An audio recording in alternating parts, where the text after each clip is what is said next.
नमस्कार. मी सन्मित शहा.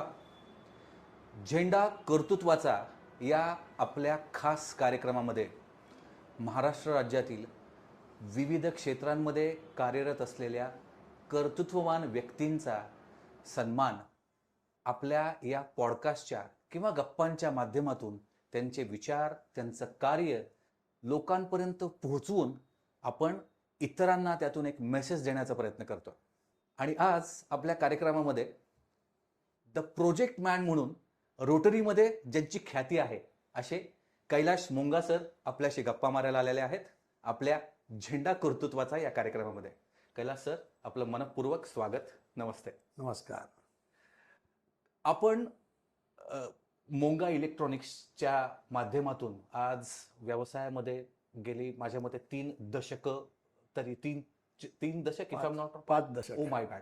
तर 5 दशकांहून अधिक आज आपण कार्यरत आहात. मोंगा इलेक्ट्रॉनिक्सचं नाव एवढं मोठं आहे. त्याचबरोबर रोटरीमध्येही तुमचा एक वेगळाच ठसा आहे. कारण फक्त नेतृत्वच नाही तर दातृत्वानं पण तुमचा ठसा तुम्ही तुमच्या कामामध्ये उमटवलाय. तर थोडीशी मला ही सुरुवात समजून घ्यायला आवडेल की आज एक समाजामध्ये पण समाजाचं पण आपण एक दायित्व लागतं. एंटरप्रेन्योर म्हणून पण तुम्ही कार्य करत आहात. तर स्वतःबद्दल जर थोडक्यात सांगायचं झालं की एंटरप्रेन्योर की एक सामाजिक दायित्व देणारा की एक समाजसेवक, तर त्याबद्दल तुम्ही काय सांगा? समाजसेवक हा तुम्ही खूप मोठं नाव घेतलंय. मी समाजसेवक नाही, मी कार्यकर्ता आहे. ओके, कार्यकर्ता. आणि एंटरप्रेनर आहेच. शेवटी बघा, प्रश्न असा तुम्ही विचारलं की ह्या नावाने ओळखलं जातो की त्या नावाने. तसं काही नाही, दोन्ही एकमेकांना पूरक आहेत. आज कुठलंही कार्य जर करायचं असेल, पैसा लागतो. अगदी बरोबर. अशी म्हण आहे की पैशाचं सोंग आणता येत नाही. आणता येत नाही. तर कुठलंही कार्य करायचं, बाकी तुम्ही बघितलं असेल, अमुक NGO, अमुक माणूस इतकं काम करतोय, त्यांना फाउंडेशनचा सपोर्ट असतो, बाकी सगळ्याचा पैसा लागतो, ट्रॅव्हलिंग आहे, हे आहे, ते आहे. तर त्याच्यामुळे बेसिकली दोघांना मी पूरक समजतो. तुमच्याकडे मी असं म्हणत नाही की ज्यांच्याकडे पैसे नाही आहेत ते कार्यकर्ता नसतात, पण हाही लागतं. सो बेसिकली उद्योजक किंवा एंटरप्रेनर आहेच. आणि त्याच्यात जे पैसे थोडेफार कमवलेत, त्याचं जर आपण समाजसेवासाठी जर कार्य केलं तर that is how. So I don't want to be named की मी समाजसेवक आहे किंवा सामाजिक बांधिलकी जपणारा उद्योजक. Absolutely right. आपण जे काही आपल्या आयुष्यात कर्म करत असतो आणि त्यातून आपण समाधान अपेक्षित असतं आपल्याला की आपण जे काही करू त्यातून समाधान मिळावं. तर यातल्या कुठल्या गोष्टीतून तुम्हाला जास्त समाधान मिळतं, बीइंग अन एंटरप्रेन्योर की being someone who is dedicated to the society? पुन्हा मला वाटतं पहिला प्रश्न आणि या प्रश्नामध्ये जास्त काही फरक नाही आहे. तुम्ही एंटरप्रेनर किंवा आपण जे काही काम करतो, वोकेशन असेल, काही काय असेल, त्याच्यातनं एक समाधान मिळतोच. That is there. पण शिवाय तसंच कुठेतरी एक आपल्याकडे असं आपल्याला वाटतं की आपण जर इतकं काम केलेलं आहे, आपल्याला समाजाकडनं इतकं काही मिळालं आहे, तर आपणही काहीतरी परत दिलं पाहिजे. तर समाधान आपण जे कार्य करतो त्याच्यातही आहे, म्हणजे लोकांसाठी, आणि समाधान जे आपण आपल्या व्यवसायात करतो, वोकेशन असेल, फॅक्टरी असेल, काही, तर दोन्हीमध्ये समाधान मिळावंच लागतं. इथं जर समाधान नसेल तर इथेही काही मिळणार नाही. सो एक कर्तृत्वाचं समाधान आहे, एक दातृत्वाचं समाधान आहे. करेक्ट. दोन्ही गोष्टी एकमेकाला पूरक आहेत. तर मग रोटरीमध्ये आपलं जे काही आपण द प्रोजेक्ट मॅन तुम्हाला ओळख म्हणून तुमची जी काही ओळख आहे ती नेमकी कशामुळे, किंवा रोटरीमध्ये तुम्ही कधी आलात, रोटेरियन हे नाव किंवा रोटेरियन ही तुमची ओळख कधीपासून आहे? सांगतो. मी 2nd जनरेशन रोटेरियन आहे. माझे वडील ओमप्रकाश मोंगा ते 1977 साली रोटरी क्लब ऑफ पिंपरीचे चार्टर मेंबर होते. आज रोटरी क्लब ऑफ पिंपरीचं एवढं मोठं जे बिल्डिंग तिथे आहे PCMCमध्ये, तर 84ला जेव्हा ते प्रेसिडेंट होते रोटरी क्लब ऑफ पिंपरीचे, त्याच्यामध्ये पण त्यांचं मोठा योगदान होता. त्या काळी अशा हॉटेल्समध्ये किंवा अशा मीटिंग व्हायच्या नाही, घरोघरी BOD मीटिंग व्हायच्या. आमच्या ऑफिसमध्ये पण पिंपरीचे लोक बरेचसे येत होते. तर एका केबिनमध्ये मी आणि वडील बसत होतो, बऱ्याचशा गोष्टी इथं ऐकत होतो. मी रोटेरियन नव्हतो, पण 77 पासनं बराचसा ज्ञान रोटरीचा माझ्यात आलेला होता. नंतर 93मध्ये I became member of Rotary Club of Poona 93मध्ये. आणि मला रोटरी क्लब ऑफ पुनामध्ये इंट्रोड्यूस करणारे मिस्टर प्रकाश तेलंग, जे टाटा मोटर्सचे नंतर MD झाले मोठे. हो. हां. आणि आमची चांगली मैत्री होती. म्हणजे माझा टाटा मोटर्सशी तसा काही संबंध नाही, पण we were good friend from the badminton court. तर 93ला I became member of Rotary Club of Poona. नंतर 2001ला मी झालो प्रेसिडेंट रोटरी क्लब ऑफ पुनाचा. पण तुम्ही जे म्हणताय की सुरुवात झाली रोटरीची बांधिलकी विथ फाउंडेशन आणि हे 97मध्ये आमचा एक पहिला प्रोजेक्ट आमच्या क्लबनी केलं.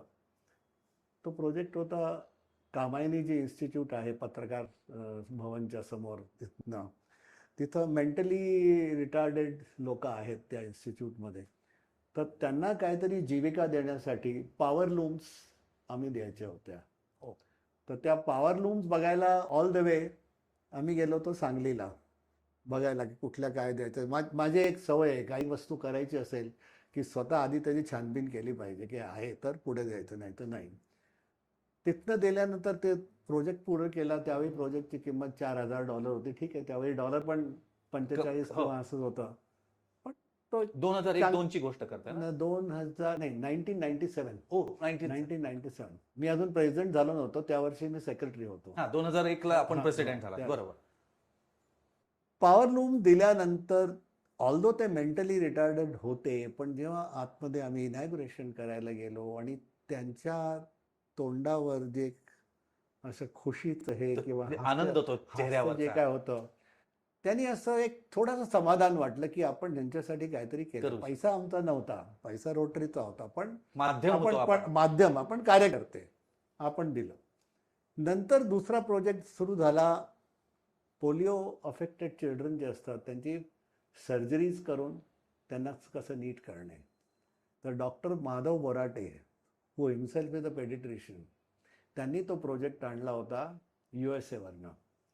USAचे 10 लोक आले होते त्यावेळी ते प्रोजेक्ट बघायला पोलिओ करेक्टिव्ह सर्जरीजसाठी.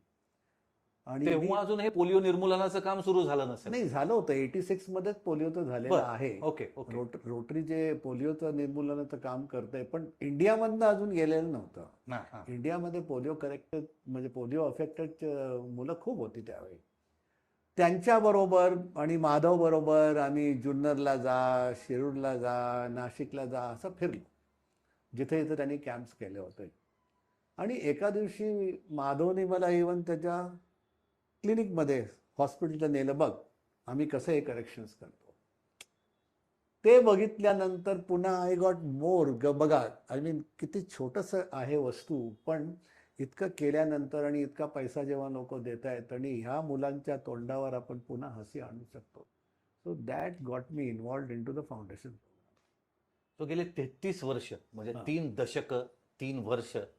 आणि माझ्या अंदाजानुसार जवळपास 15 ते 20 करोड रुपयांच्या म्हणजे तेवढ्या right. रकमेचं लाभार्थींपर्यंत ती Correct. काम झालेलं आहे. तर एकतर लूम्सचं आपण सांगितलं, तर पोलिओ प्रोजेक्ट्स खूप आहेत. प्रोजेक्ट्सनी खूप केले आणि विविध ह्याच्यातनं केले. त्यानंतर पोलिओ करेक्टिव्ह सर्जरीचं झाल्यानंतर मांड विलेजमध्ये आता हिंजवडी तिचं 3rd फेज झालेला आहे. तिथे एक पोलिओ अफेक्टेड चिल्ड्रनची शाळा होती आणि त्याचे जे संस्थापक किंवा जे प्रिन्सिपल होते he was himself was also polio affected. आणि त्यांच्याकडे त्यावेळी मारुती 800 कार स्पेशली त्यांच्यासाठी बनवलेली की हाताने सगळं करून ते गाडी कशी चालवायचे ते आले होते. ते आल्यानंतर म्हटलं यांची पण मदत केली पाहिजे. तो एक दुसरा प्रोजेक्ट केला की त्यांना शिवण मशीन दिल्या, कॉम्प्युटर दिले, हे सगळा प्रोग्राम त्या शाळेत. आणि अजूनही त्या शाळेतले जे जुने लोक आहेत ट्रस्टीज त्यांना आठवण आहे की हे किती साली रोटरी म्हणताय आपण? हां हे किती साली केलं? हे मला वाटतं साधारणतः 99 किंवा 2000ला असेल. मग आता एवढे प्रोजेक्ट आपण केले साधारण, पण असा कुठला प्रोजेक्ट आहे का की ज्यांनी खरंच आता मगाशचे पण ऑफकोर्स सगळे एक एनरिचिंग एक्सपिरियन्स असतो, एक करेक्ट समाधान देतो. Correct correct. पण तरी पण बाबा असं एक मनात घर करून एक अजून पण असं मनापासून समाधान देणारा असा कुठला प्रोजेक्ट आहे? तसे 2 प्रोजेक्ट आहेत. प्रोजेक्ट तर मी खूप केलेले आहेत.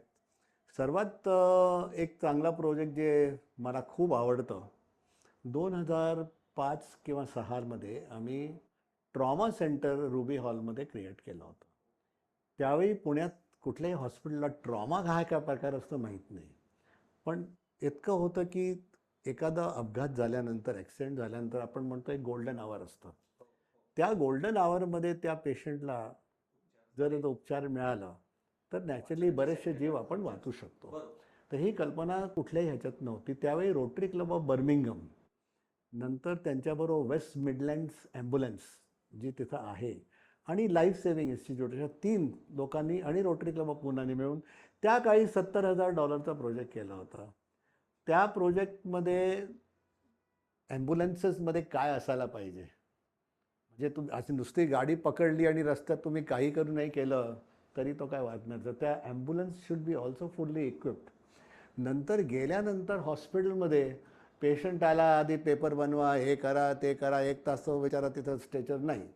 ट्रॉमा युनिट त्यांनी वेगळं केलं होतं. अशी ॲम्ब्युलन्स आली की फट करून आधी त्याला तिथं न्यायचं.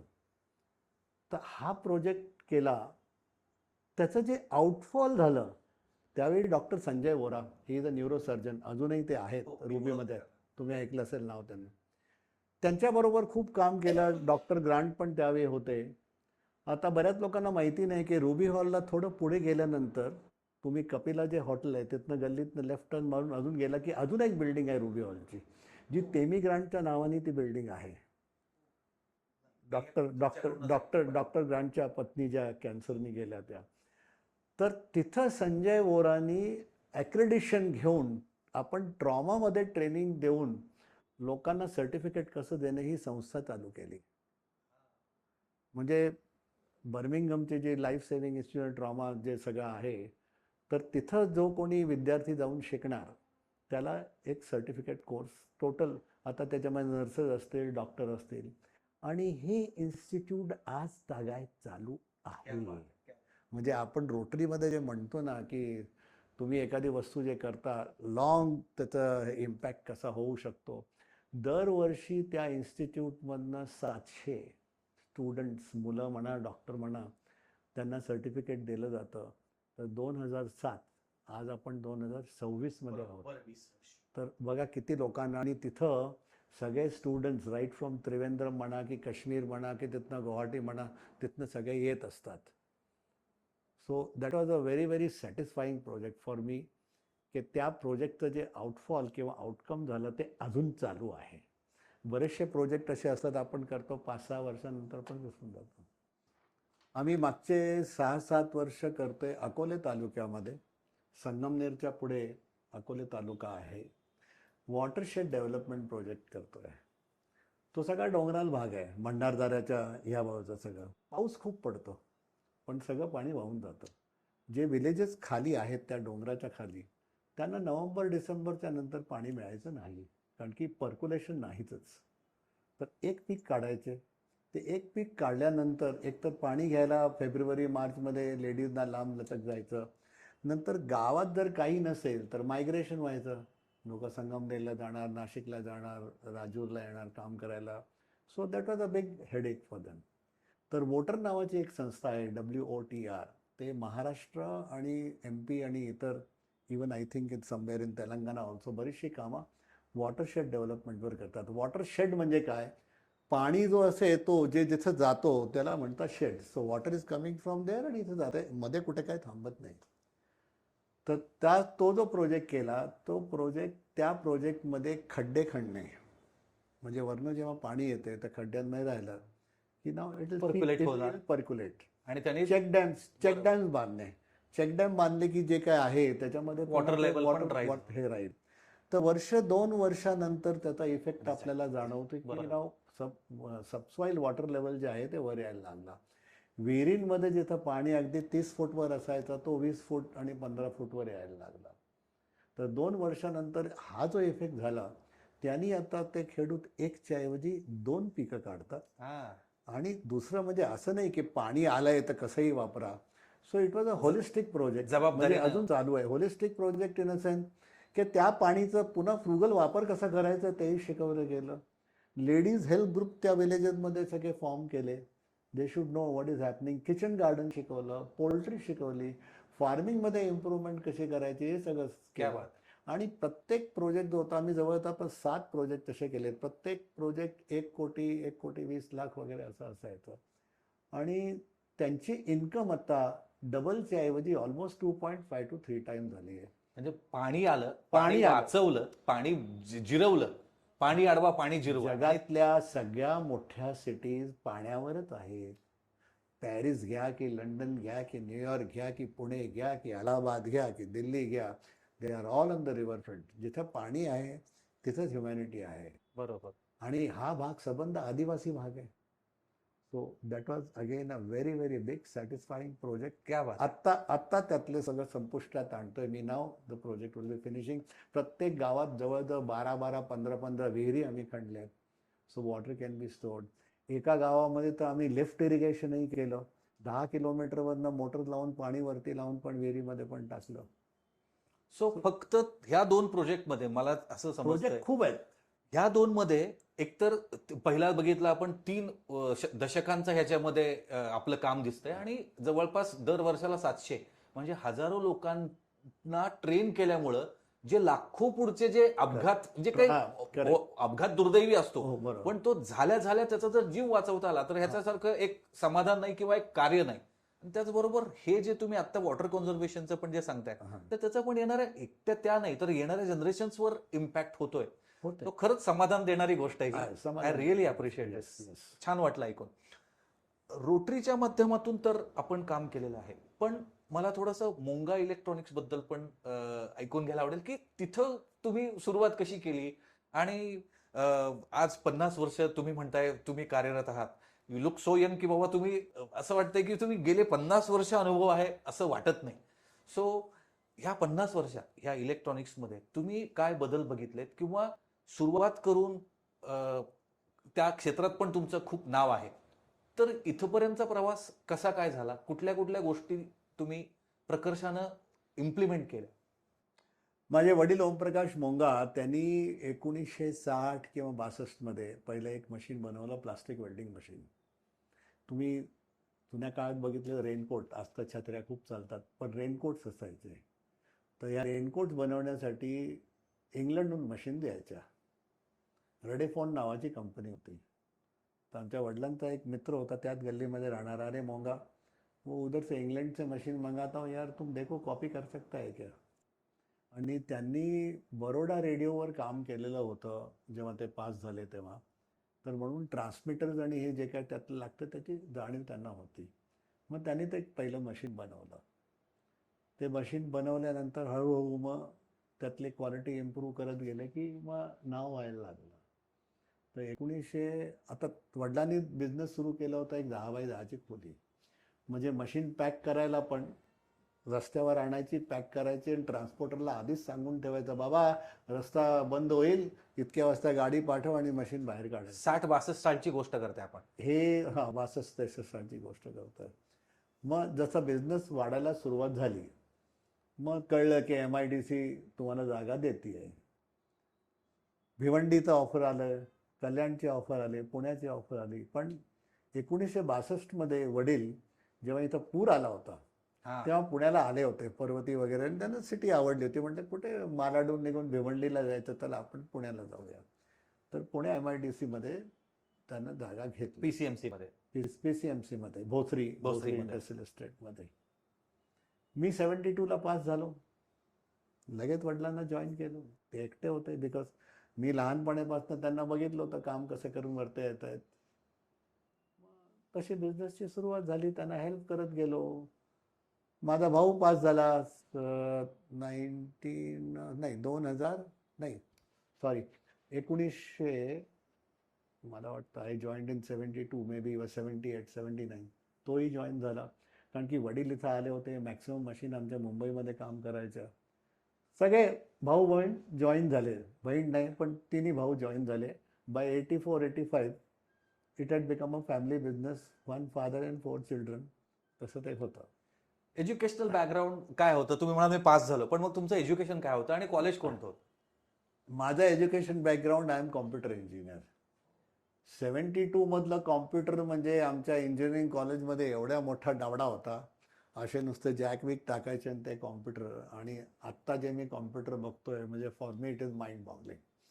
मेकॅनिकल इंजिनियर नाही बदललं, that is the basic engineer, बरोबर, बेसिक इंजिनियर. पण इलेक्ट्रॉनिक्सनी जे डेव्हलपमेंट केली आहे दॅट इज ॲब्सोल्युटली रिव्होल्युशनच आहे. Absolutely mind it's boggling. Not just a development, it's a revolution. माझा धाकटा भाऊ तो मेकॅनिकल इंजिनियर, सगळे our family is engineer. So that is how we just went on adding to father's business. मग आम्ही machine बनवायचो, चांगलं फॅब्रिकेशन मिळायचं नाही हो. So it was a very clear cut thing. If you are selling something it may be very good, पण दिसायलाच चांगलं नसेल तर फर्स्ट इम्प्रेशन इज बॅड. बरोबर बरोबर. मग आम्हीच फॅब्रिकेशन, मी इलेक्ट्रॉनिक इंजिनियर तर आता मेकॅनिकल इंजिनियर झालो आहे. आम्ही ते छोटंसं फॅब्रिकेशन शॉप काढलं की आपल्याला पाहिजे तशाच क्वालिटीचे आपण मशीन बनवायचे. ते करता करता करता पुढे पुढे जात गेलो. So now V I got 2 verticals. एका वर्टिकलमध्ये आम्ही मशिनरी बनवतो आणि दुसऱ्या वर्टिकलमध्ये शीट मेटल फॅब्रिकेशन करतो. कम टू अराउंड 94-95, नाही 94-95 तर अजून लांबची गोष्ट आहे. 84मध्ये मी एक जॅपनीज कोलॅबरेशन केलं.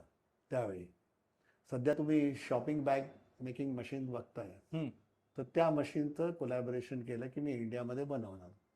पण तो होता लायसन्स राज.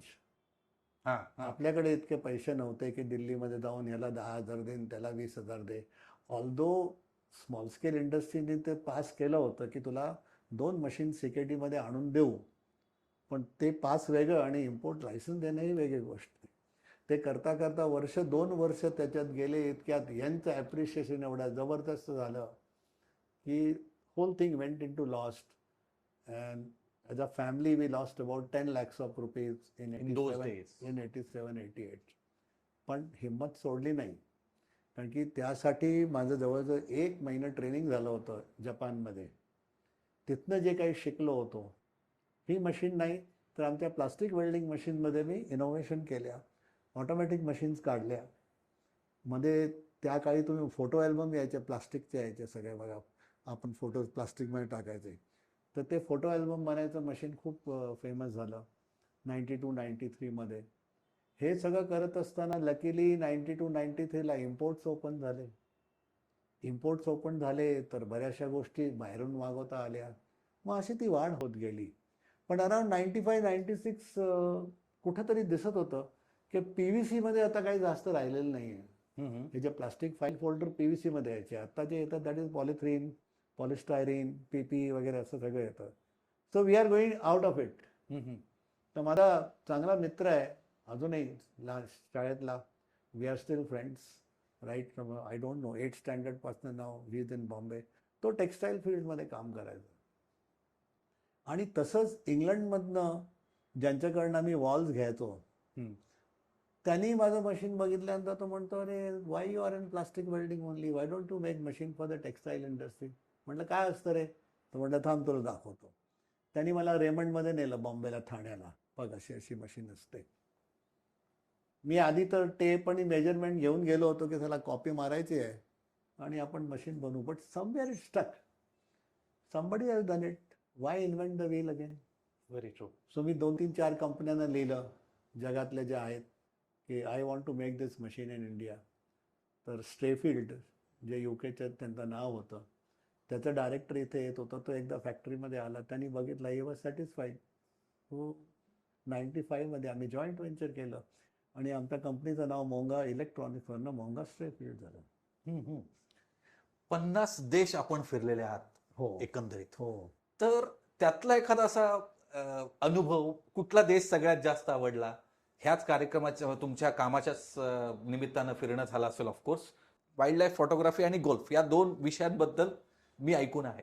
तर 50 देश आज म्हणजे अर्ध जग जवळपास आपण फिरलेले आहात. कुठला एखादा असा अनुभव आहे का की ह्या देशात गेलो होतो आणि इथं असं असं एखादी आठवण, एखादा किस्सा? 2 आठवणी तुम्हाला सांगेन. एकामध्ये कॅरेक्टर दिसतं आणि एकामध्ये हेल्पिंग हँड दिसतं. अच्छा. 85ला मी तुम्हाला सांगितलं मी जपानमध्ये होतो 1 महिना ट्रेनिंग. बरोबर बरोबर. ती जी कंपनी होती ते पण कॉन्ट्रॅक्ट ऑफलोडिंग करायचे की छोटेसे पार्ट जे आहेत ते एखादी छोटी कंपनी 30-40 किलोमीटर टोकियोच्या बाहेर होती. तिथनं असेंब्ली आल्यानंतर मग पुढे असेंब्ली करायचे. तेव्हा पण जपान आत्तासारखंच प्रगत होतं, तुम्ही कारण तुम्ही तुम्हाला एक्सपिरियन्स सांगतो, ऐका तुम्ही. It is worth listening. I told this to many guys. त्यांनी मग काय केलं, शेवटी म्हटले असं कर, तू एक आठवडा ह्याच्याकडे जा आणि मशीन असेंबल कसे करतात ते शिक तिथं. छोटंसं गाव होतं ते, रस्त्याच्या या बाजूला त्याचं घर आणि रस्त्याच्या या बाजूला त्याचं वर्कशॉप. तिथं शिकलो 5-6 दिवस. त्याच्याच घरी वरती फर्स्ट फ्लोअरला राहायचो. शेवटच्या दिवशी तो म्हटलं, चला mister Monga, training is over, let us have dinner together. तो, त्याची बायको आणि एक 5 वर्षाचा 6 वर्षाचा मुलगा होता बरोबर. गेलो आम्ही. पुन्हा छोटंसं गाव होतं, तर एक 10-15 किलोमीटर ड्राईव्ह करून बाहेर जायचं होतं. जेवलो परत आलो, गाडीत बसलो. एक 2-3 किलोमीटर आम्ही आलो असेल ना, की आईने बघितलं की मुलगा काहीतरी एक खेळणं घेऊन खेळतोय मागच्या सीटवर. जॅपनीज मला इतकं येत नव्हतं, पण थोडंफार होतं. कळत होतं. लगेच ती नवऱ्याला म्हणाली, गाडी पलटी मार, यू टर्न मार. गाडी यू टर्न केली. त्या हॉटेलमध्ये आलो. मला कळत होतं काय चाललेलं आहे. मुलाला बाहेर घेतलं त्यांनी, मी पण मागे मागे गेलो. मोठे जे रेस्टॉरंट्स, हॉटेल असतात, तिथे काही ना काहीतरी छोट्याशा गोष्टी, खेळणी वगैरे ह्या मुलांनी हातात ठेवलं. उचललं होतं विदाउट पेमेंट. बरं. त्यांनी त्या मुलाच्या हाताने तो प्रॉडक्ट तिथं ठेवला, ते खेळणं तिथं ठेवलं आणि त्याला सांगितलं की तुला जर काही पाहिजे असेल तर आईबापांकडनं पैसे मागून मग घ्यायचं, असं उचलायचं नाही. आता तुम्ही इमॅजिन करा, आपल्या इथं इंडियामध्ये जर हे झालं असतं तर जास्त जास्त आईने एक थोबाडीवर मारलं असतं, असं करायचं नाही, पूर्ण करू नको. तसं नाही. अगदी. तसं नाही केलं. आत्ता 5व्या वर्षी ज्या लहान मुलाला हे बघायला मिळालं, आयुष्यभर त्याचा कॅरेक्टर कसं डेव्हलप होतं. आपण जे म्हणतो ना, ह्याच्या रक्तात आहे, हे अशा गोष्टी रक्तात येतात. So that was a big impact on my hand, की बघा how you train your children and how you go about it. हा एक एक्सपिरियन्स क्या बात. मी कधीच विसरत नाही. आणि दुसरा एक्सपिरियन्स माझा 92चा आहे. मला आवड होती, कुठेही बिझनेसला गेलो ना, 2 दिवस फिरणारच मी, नंतर मी बिझनेस करणार, किंवा आधी बिझनेस करणार नंतर फिरणार. तर 92ला मी इथं हॅनोवरला एक्झिबिशन, त्या काही नेटवर काय बघायला मिळायचं नाही, काही बघायचं तर go to Hanover and see the thing. हॅनोवरला जायचं होतं. आणि लकीली योगायोग असं झालं की एक छोटीशी ट्रिप पण निघत होती युरोपियन टूरची, सीता ट्रॅव्हल्सची. तर बायकोला म्हटलं, चल तू सीता ट्रॅव्हल बरोबर ये तिथं, मी 5 दिवस आधी जातो, एक्झिबिशन बघून I will join you in Zurich. हॅनोवरवरनं सकाळी 11 वाजता ट्रेन पकडली. बाझलला यायचं होतं. Basel is right on the border of Switzerland and Germany. आणि मग बाझल अँड ज्युरिकची ट्रेन पकडायची होती. त्या माणसाने मला तिकीट दिलं, ते 6:45 वाजता गाडी संध्याकाळी बाझलला पोचेल आणि 7 वाजताची गाडी पकडायची, तिथं ज्युरिकला नेईल. 15 मिनिटाचं काय? आपला पहिला प्रश्न, you are given me hardly any time, how will I catch that train if I miss. त्याने माझ्याकडे असं बघितलं, in Germany trains run on time, sharp time only. गप्प बसलो गाडीत, 6:45ला पोचलो बरोबर. मध्ये पण जिथे कनेक्शन ट्रेन्स होते, ही ट्रेन थांबत होती दुसऱ्या ट्रेनला यायला, आणि देवर मेकिंग अप. बरोबर पोचली. धावत पळत, बाजल स्टेशन खूप मोठं आहे, 15-16 प्लॅटफॉर्म्स आहेत त्याच्यावर. धावत पळत पकडली गाडी, उतरलो. ज्युरिकला उतरलं तर मला ट्रॅव्हलिंग एजंटनी सांगितलेलं होतं, स्टेशनच्या समोर अमुक अमुक नंबरची बस पकडायची and that will bring you to that hotel. रात्रीचे 9 वाजले होते. गाडीत फटकन समोर बेस होती, चढून गेलो. तिकीट घेतलं नाही. आतमध्ये गेल्यानंतर ते दरवाजे तर बंद होऊन जातात. विचारलं, 2 लेडीज बसल्या होत्या of the age of, again that time 60s-70s, I was a young person. So I just asked them, from where to buy the ticket? Hey, you didn't buy the ticket?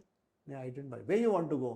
सांगितलं, काही नाही. दुसऱ्या स्टॉपला जेव्हा बस थांबली, तेव्हा एक लेडी बाहेर गेली आणि दुसऱ्या लेडीने येऊन बटन दाबून उभी राहिली. बटन दाबलेलं आहे म्हणून दरवाजा बंद होणार नाही. तिने तिकीट घेतलं. तिकीट घेऊन ती आतमध्ये आली आणि माझ्या हातात तिकीट दिलं. नंतर सहज मी विचारलं, तर काय, नाही, we are also going there. मग जिथे मला जायचं होत्या त्या दोन्ही लेडीज तिथेही उतरल्या. मला हॉटेल दाखवलं रात्री 9:30 वाजता, 9:45, नंतर कुठे गुल द्यायला माहीत नाही.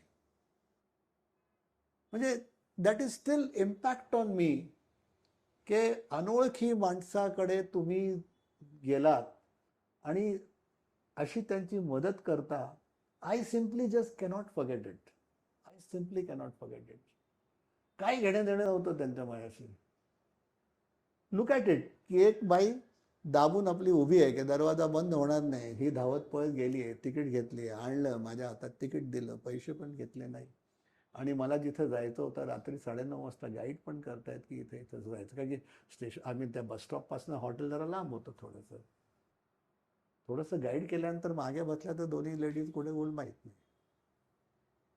म्हणजे असे हे जे एक्सपिरियन्स आहे ज्याच्यामध्ये एक ते मदतीचा भाव किंवा टुरिस्ट, बरोबर. त्यांना माहिती आहे की हा टुरिस्ट आहे, हे त्यांनी दोन कशी मदत केली पाहिजे. I simply cannot forget. Fantastic experiences खूप आहेत, पण हे दोन जे आहेत ना, एक जपानचा आणि एक ह्यातला स्वित्झर्लंडचा, just I cannot forget it. 33 वर्ष रोटरी आणि जवळपास 15 करोडचे प्रोजेक्ट्स केले. तर मास लेवलवरचं एक्झिक्युशन आहे. म्हणजे आपण मगाशी बघितलं तो डॉक्टर संजय बोरन बरोबर एक प्रोजेक्ट केला, किंवा आत्ता वॉटर कॉन्झर्वेशनचा प्रोजेक्ट केला.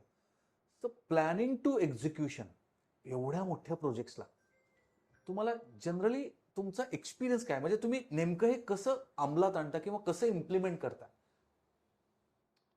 कुठल्याही प्रोजेक्टला, तो समाजसेवाचा प्रोजेक्ट असो किंवा फॅक्टरीचा असो किंवा फॅमिलीमधला असो, पहिली तर प्लॅनिंग लागतेच आणि त्यानंतर एक्झिक्युशनही लागते. तुम्ही जर असं म्हटलात की मी चांगला प्लॅनर आहे आणि एक्झिक्युशन दुसऱ्यावर सोडून देणार, तर you may not get the result.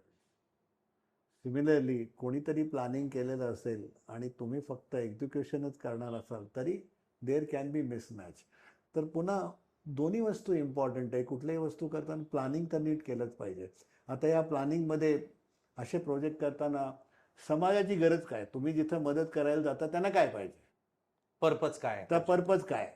आता ब्लाइंड स्कूल 1960 मध्ये रोटरीनी हडपसरला रामटेकडीला जो ब्लाइंड स्कूल आहे, आमच्या क्लबनी त्यावेळी बनवलं होतं.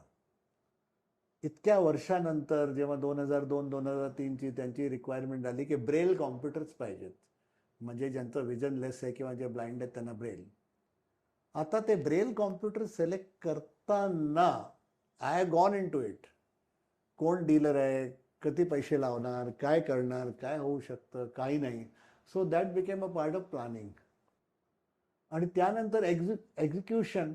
तर एक्झिक्युशनमध्ये ते लावल्यानंतर त्यांना शिकवलं पण पाहिजे ना, कसं चालणार आहे, काय नाही चालणार आहे.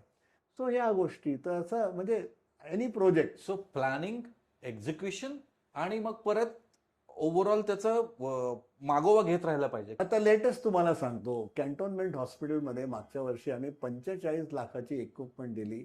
इक्विपमेंट नाही, फर्निचर, मेटर्निटी वॉर्डमध्ये. ओके, त्यांनी कॅन्टोन्मेंट हॉस्पिटल मोठा ते आपल्या गोलीबार मैदानच्या समोर आहे, बरोबर. सरदार वल्लभभाई पटेलच्या नावाने. बिल्डिंग पडली आहे पण इक्विपमेंटच नाही. आता त्यासाठी त्यांनी सिलेक्ट केला वेंडर, कुठनं ते कॉट्स किंवा हे सगळ्या गोष्टी घ्यायच्यात, तर त्यांनी वेंडर सिलेक्ट केला कोल्हापूरचा. हां, तर मी स्वतः कोल्हापूरला गेलो. मी असर्टन केलं की हा माणूस जे काय बनवतोय तो दर्जाचं वस्तू देणार बनवतोय आहे की. आणि तो वेळेवर देऊ शकतो.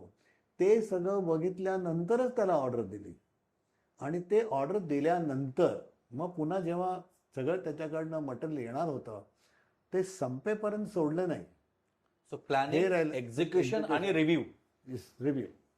दिस is important for any project. As I say, तो रोटरीचा प्रोजेक्ट असेल, तुमच्या बिझनेसचा प्रोजेक्ट असेल किंवा फॅमिलीतलं काम असेल, काही असेल तरी. Being such a wonderful leader, एक चांगला लीडर तुमच्या लेखी काय बाबा, लीडर म्हणजे काय, तुमच्या मनात काय येतं पहिलं? लीडरशिप तर बघा, म्हणलं जातं की respect is not demanded, it is commanded. Very true, very true. तुम्ही जर कोणाला रोज जाऊन सांगितलंय मला सलाम मारतं, तो सलाम मारणार नाही. पण त्याच्या मनात तुमच्याबद्दल जर काही आदर डेव्हलप झालेला असेल, तर तो ऑटोमॅटिकली तुम्हाला सलाम मारेल. सलाम मारण्याची आपली काही इच्छा नाहीये की त्यांनी केलं बरोबर, पाहिजे. बरोबर. सलाम याचा अर्थ सलाम रिस्पेक्ट. येतो. सो थोडक्यात लीडरशिप करण्यासाठी basically first thing you have to take everybody with you. That is very important. दुसरं एक लक्षात ठेवलं पाहिजे की nobody is perfect in this world. Very true. तुम्ही जे काही करताय सगळे तुमच्या ह्याच्यातनं पडणार, कसोटीत उतरणार असं नाही. If I say that I am perfect, sorry, nobody is.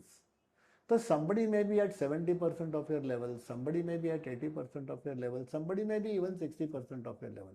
तर अशा सगळ्या लोकांना घेऊन तुम्ही त्यांचं ते पर्सेंटेज वाढवायचा प्रयत्न केला असत तर never expect anybody else to do exactly same or think with you, then you will be successful. पण तुम्ही जर रोज बसून तुला काही येत नाही, मला हे येत नाही, you will never be a leader. You will never be a leader. So leadership So- is inclusive. लोकांना एकत्र घेऊन Correct. जाणे. लोकांना एकत्र ठेवून वरती जाणे. अंडरस्टँड दी लेटेस्ट से काय म्हणतात capabilities, capacities of the person and then bring them to your level. So people will respect you. आपल्या अनुभवातून म्हणजे हा कार्यक्रम अनेक विद्यार्थी देखील पाहतील, तर त्यांच्यासाठी एक लीडरशिप मेसेज तुम्ही काय द्याल? लीडरशिप मेसेजमध्ये असं आहे की एक तर you should have good communication skills. Very true.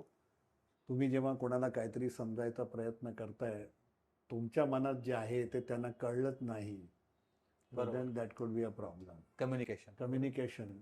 दुसरं बेसिकली पुन्हा same that you have to take them together with you. बरोबर. You have to make them understand that you are part of them. त्याच्या कांद्यावर हात ठेवून जे तुम्ही काम करून देऊ शकता असं बोलून करता येत नाही. बरोबर. त्यात तर अशा ह्या क्वालिटीजमध्ये. आणि then another thing I have always seen, तुम्ही एखादं काम करताय, तुम्हाला त्याची जाणीवच नसेल आणि तुम्ही नुसतं म्हणणार की असं करून टाक रे, तसं करून टाक रे, मग ते होत नाही. अँड आय फर्मली बिलीव्ह स्वतः मेल्याशिवाय स्वर्ग दिसत नाही. Very true. मी वेल्डर नाही आहे, पण त्या वेल्डिंग मशीनमध्ये कुठल्या करंटवर कुठली रॉड लावून काम करायचं जर मला माहिती असेल तर त्या माणसांकडनं तो कसा काम करतोय मी त्याला शिकू शकतो मार्गदर्शन किंवा त्याला करू. मार्गदर्शन We can lead. गाईड करू शकतो. So then he accept me as a leader. पण मी नुसतं जाऊन तिथं आपलं ऑर्डर ठोकायची, तुला येत नाही, हे नाही, तर मग दॅट इज नॉट. उंटावरून शेळ्या राखण्यापेक्षा leading by an example. Leading by example. Great. So golf की फोटोग्राफी, कोणती गोष्ट तुम्हाला जास्त आवडते? हे बघा, I have been sportsman right from my college days. म्हणजे इंटर कॉलेज बॉम्बेला पण मी I have played hockey, I have played chess, I have played badminton. Okay. आणि बॅडमिंटन, चेस आणि मग गोल्फ. त्यावेळी गॉल्फ नव्हतं, बरोबर. नाही, फुटबॉलही नव्हतं. मग पुण्यात आल्यानंतर COIP मध्ये पण I was representing them in hockey. आणि सोडल्या 72% जवळजवळ 25-30 वर्ष बॅडमिंटन खेळत होतो ॲक्टिव्हली. वयानंतर मग badminton I was a singles player, सोडून दिलं and then I switch over to golf.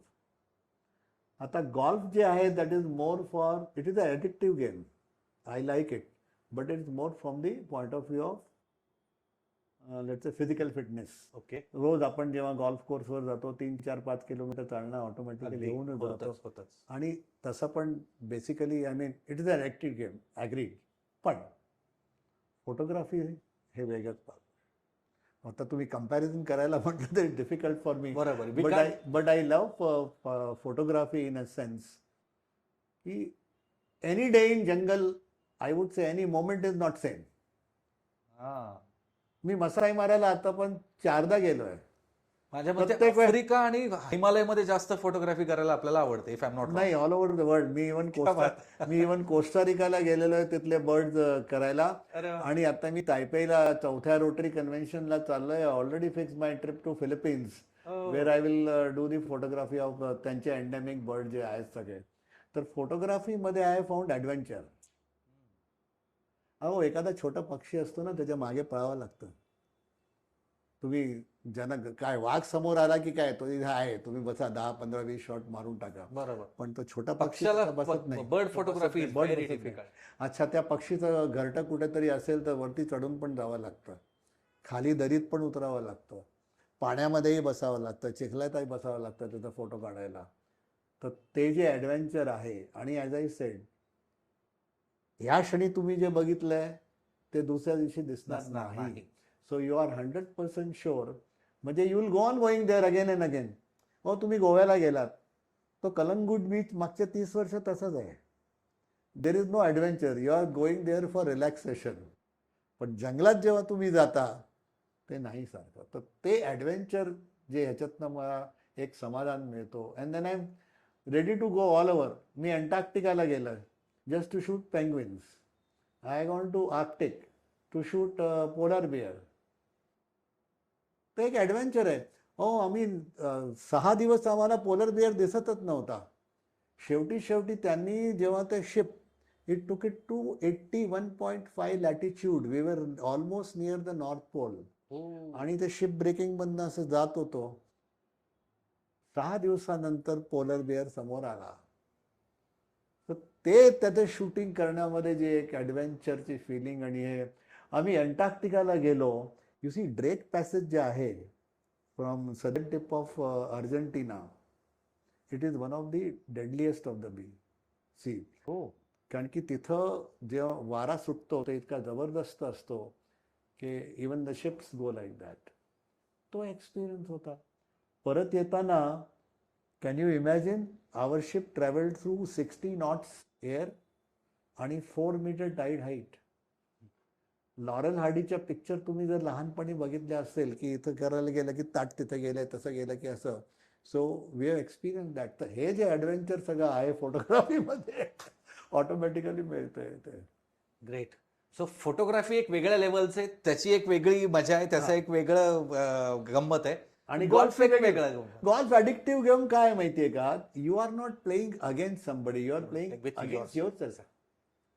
You are becoming better version of yourself every day by Every day. playing You better want golfer. you want to improve by seeing your score. अरे काल 36 होता, आज 35 येतंय का? That way. आणि दोन्हीचं वेगळं हे आहे. आता एक रॅपिड फायर घेऊयात. म्हणजे ओके. 2 शब्द असतील, त्यातला तुम्हाला कुठला चूज करायचा? ओके. सो अगदी बेसिक आपल्या रोजच्या सवयीतला, चहा की कॉफी? कॉफी. पैसा की समाधान? पैसा आणि समाधान दोन्ही लागतात. तुम्हाला कुठल्या गोष्टीचं समाधान जर पाहिजे असेल, त्यासाठी काही ना काहीतरी करावं लागतं. आणि ते करण्यासाठी काहीतरी सपोर्ट पाहिजे. तो पैसाही लागतो. मी असं म्हणत नाही की ज्यांच्याकडे पैसा नाहीये ते समाधानी नाहीये. समाधानी असं नाहीये. पण बॅलन्स करतो. बॅलन्स लागतो. प्लॅनिंग की एक्झिक्युशन? दोन्ही इम्पॉर्टंट आहे. दोन्ही इम्पॉर्टंट. दोन्ही इम्पॉर्टंट. प्लॅनिंग आहे आणि एक्झिक्युशन दोन्ही इम्पॉर्टंट आहे. रिस्क और safe? Risk. In business, they say you have to be loss proof. Then only you go ahead. Risk नाही तो इश्क नाही. रिस्क नाही तर नाही, काहीच नाही. एक म्हण आहे ना, रिस्क नाही तो इश्क नाही. करेक्ट. रिस्क घ्यावंच लागतं. रोटरी एका शब्दात? Service about self. क्या बात है. यूथ एका शब्दात? Energy. Great. Youth is energy. Now success एका शब्दात? Success is measured by the impact you create. तुम्ही एखादा प्रोजेक्ट केला, त्याचा इम्पॅक्ट काय झालं, लोकांना काय फायदा आहे त्याच्यावरनं. सो आय वुड से, मराठीमध्ये इम्पॅक्टला काय म्हणू, प्रभाव. आपण जे काही काम केलंय. So success is coupled with the impact you created. गेल्या 50 म्हणजे 5 दशकांचं यशस्वी कारकीर्द, समाजसेवेच्या बाबतीत असू द्यात किंवा व्यवसायाच्या बाबतीत असू द्यात, जग फिरण्याच्या बाबतीत असू द्यात, बिईंग अ स्पोर्ट्समन असू द्यात, आजच्या विद्यार्थ्यांना खरोखर एक खूप इन्स्पायरिंग आजची आपली चर्चा झाली. तर विद्यार्थ्यांना आपण काय मेसेज द्या? विद्यार्थ्यांना मला हेच सांगावं लागेल की फक्त बुकिश होऊ नका. You must learn everything. चारी दिशा बघा. स्किल डेव्हलप करा. नुसते BA आणि MA ची डिग्री हातात असेल तर काम मिळणार नाही, किंवा तुम्ही स्वतःही पुढे जाऊ शकणार नाही. You have to be an allrounder. Along with this your knowledge, तुम्ही जे काही कॉलेजमध्ये किंवा शाळेत शिकलात, बाकीच्या ह्याच्यामध्ये पण बघा. It is a must. आजच्या ह्याच्यात संदर्भात तर म्हणजे इतकी आपली पॉप्युलेशन आहे, लोक म्हणतात अनएम्प्लॉयमेंट नाही आहे. अगदी बरोबर. अनएम्प्लॉयमेंट आहे कारण की तुमच्याकडे Skills स्किल नाही, तुमच्या हातात फक्त डिग्री आहे. बरोबर. तर फक्त डिग्रीवर बसू नका. Develop other soft skills, you will definitely get a job. एक इंटरेस्टिंग प्रश्न विचारतो. हम्म. आज जर तुम्ही आत्ता 20 वर्षाचे झालात ओके. किंवा आज आत्ता 20 वर्षाचे असतात तर काय केलं असतं? फार कठीण प्रश्न विचारलाय तुम्ही मला. बघा, सुरुवातपासनं मला काही ना काहीतरी नवीन करायची एक आय डोंट नो इंट्युशन आहे किंवा गॉड गिफ्ट आहे, तर मी कदाचित तेच केलं असतं. म्हणजे आय टेल यू, आम्ही प्लास्टिक वेल्डिंग मशीन बनवायचो तेव्हा कुठलाही नवीन प्रॉडक्ट आला की त्याला मोल्ड किंवा डाईज लागतात. लोकांना असं वाटायचं, मी त्यांनी फॅक्ट्रीमध्ये मशीन रिपेअर करायला गेलो की ते मशीन बंद करायचे. वो मोंगा आ रहा है, वो मशीन बंद रखो, वो कॉपी कर लेगा, डाई दूसरे को बता देगा. आणि आणि मी तसं केलेलं आहे. जगभर फिरण्यामध्ये हा एक मोठा प्रकार होता. आपल्याकडे इंडियामध्ये त्या काळी काय होतं 70s 80s मध्ये, काही नव्हतं. बरोबर. नेट नव्हतं, काही नव्हतं. आणि आपण ते म्हणतो ना, कुएं के डड्डू म्हणतो ना, तुम्ही त्यातच राहिलं की तुम्हाला काही कळणार नाही, म्हणून बाहेर फिरावंच लागायचं बघायला, आणि बघून आपण ते करायचं. तर ते आहेच. अजूनही ह्या वयात मी फॅक्टरीला जातो, मी डेली प्रोडक्शन बघत नाही, आतमध्ये जाऊन चुका काढत असतो. हे कसं करायचं आहे, हे बरोबर नाही आहे, हे आता आपल्याला नवीन करायचं आहे, याच्यात काय केलं पाहिजे. So something new. तर कदाचित मी 20 वर्षाचं तेच केलं असतं. आत्ता 20 वर्षाचे झालात तुम्ही, हो. म्हणजे देवाने वरदान दिलं की चला कैलास आता तू 20 वर्षाचा आहेस, तर काय कर, काही ना काहीतरी नवीन करत राहणार. ओके, इनोव्हेटिव्ह काही इनोव्हेटिव्ह काही ना काहीतरी करत राहणार. Reinventing the wheel, but innovative काही. मी घरी बसत नाही. तुम्ही माझ्या मुलाला जर फोन लावला की डॅडी कुठे आहेत, तर सरळ म्हणणार आम्हाला माहिती नाही, ते कुठं कुठं फिरत असतात. मी रविवारी कधी झोपलेलो नाही, दुपारी झोपायची सवय नाही. ती झाली कृती. हा. मी सवयीबद्दल बोलतोय. तुमच्या दिनचर्येत ती रोज असणारी गोष्ट अशी काय पाहिजे, एखादी अशी सवय कोणती की बाबा जी आयुष्य बदलू शकते, की बाबा हे करा, त्याचा आयुष्यावर खूप. काही काम करताना रिस्क तर घ्यावंच लागतं. Without risk you just simply cannot go up. Otherwise you will remain stagnant. Risk taking ability पाहिजे. तुम्ही नुसतं असं जर विचार करत बसला, ठीक आहे आपलं चाललेलं life, playing safe is not enough. एक लाईफ मेसेज आम्हाला सगळ्यांना, प्रेक्षकांना, एका ओळीत लाईफ मेसेज.